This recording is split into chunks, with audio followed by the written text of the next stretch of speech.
The day of unity has arrived, but in contrast to what this name suggests, the Season 2 finale, King's Tide, was an episode about separation. Belos separated from the Collector, who in turn is separated from his seal, Luz is separated from King and Eda, and Rain separated Eda from her arm. With just one episode, everything in the Owl House has changed, which is why in this video we are discussing King's Tide to find out how the story will continue in Season 3. The single greatest change the episode brought is the unsealing of the Collector, because he is easily the character with the highest potential of becoming problematic. Over the course of the not even 5 minutes he's been released, without breaking a sweat, he made unmistakably clear that he is the most powerful being to exist. This is not someone Luz and her friends want as their enemy. Fortunately, due to King's promise, the Collector helped them out by putting an end to Philip's schemes. But there is no guarantee that he will continue being friendly. His personality is just as double-sided as his face, so there's a real chance the Collector will be an antagonist in Season 3.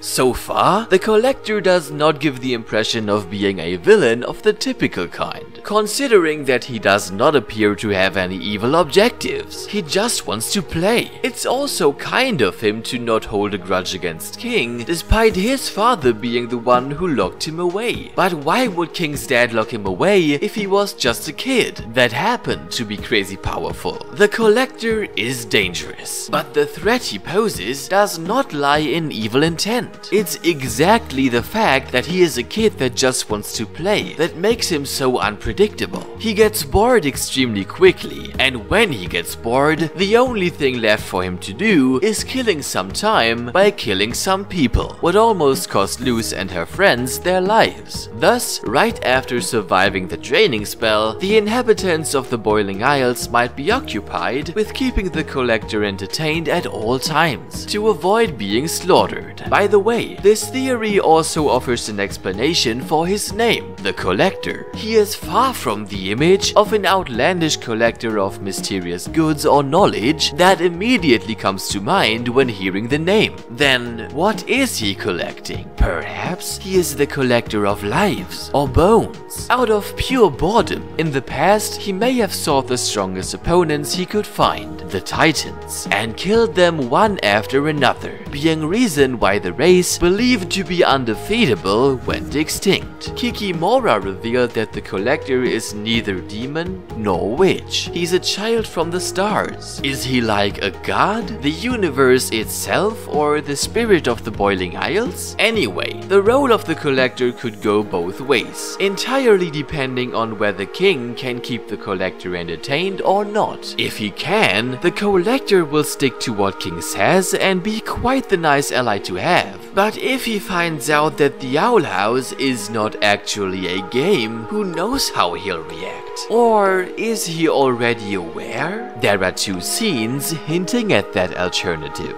Firstly, King offered the Collector a pinky promise, the same type of promise Belos broke mere moments earlier. For that reason, the Collector has the feeling pinky promises are worthless, or even believes that a pinky promise is actually a promise that is usually broken, considering that it's a human thing he doesn't know much about. Because when he accepted King's offer, he was laughing and smiling creepily, as if he thought to himself that he can see right through King's trick and that he will play along for now, only to later give King some of his own medicine. Secondly, towards the end of the episode, the Collector begins destroying the Emperor's castle. He said to play Owl House, they needed an Owl House, although he does not have any clue what you need to play the made-up game. So maybe he is really just starting to destroy everything. And I don't even know why, but when he said that, my first thought was he is about to build a giant hootie. Given the right circumstances, the Collector could be the final opponent the protagonists must defeat, instead of Philip. Though Philip is not completely finished yet. Some of the mush that remained of him after fighting the Collector clung to Hunter, and the end credits confirm he has returned to the human realm.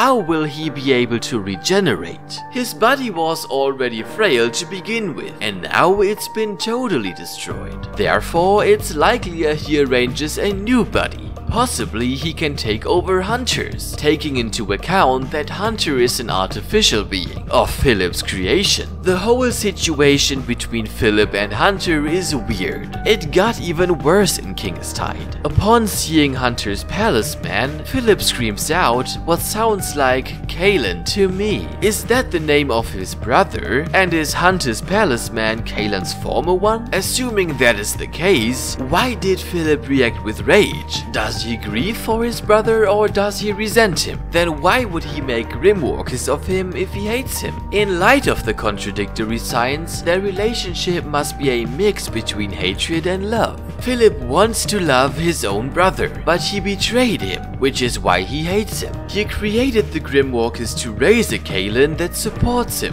one that he can love. But every Grimwalker he created betrayed him sooner or later. How did it come to this? Gus forces Belos to relive some of his memories that reveal what happened. His brothers sympathized with demons and witches. We can see him talking to a person with horns. That's why Philip considers his brother a failure, as a witch hunter and as a person. And all the Grimwalkers too, that all ended up making friends with witches. The next memory unveils that Cailan died in battle. Perhaps he was slain by witches, what further fueled Philip's hate for both the witches and his brother, who trusted those savages. The last image presents Philip standing next to a pit, with a hand sticking out of it, what could be showing the process of creating the first Grimwalker. Hopefully, the relationship between Philip, his brother, and Hunter can be explored in more detail during their time on Earth. Another unknown variable that Philip's stay on Earth evokes is how he will be influenced by seeing the human realms change. Can he still find what he fought for all this time in the modern world? Does he become aware that he is no longer a real part of the human race? Both of these are real possibilities, but fact is that Philip is the kind of person to go through with stuff even if no one appreciates it. Not to mention that erasing magic is to a huge extent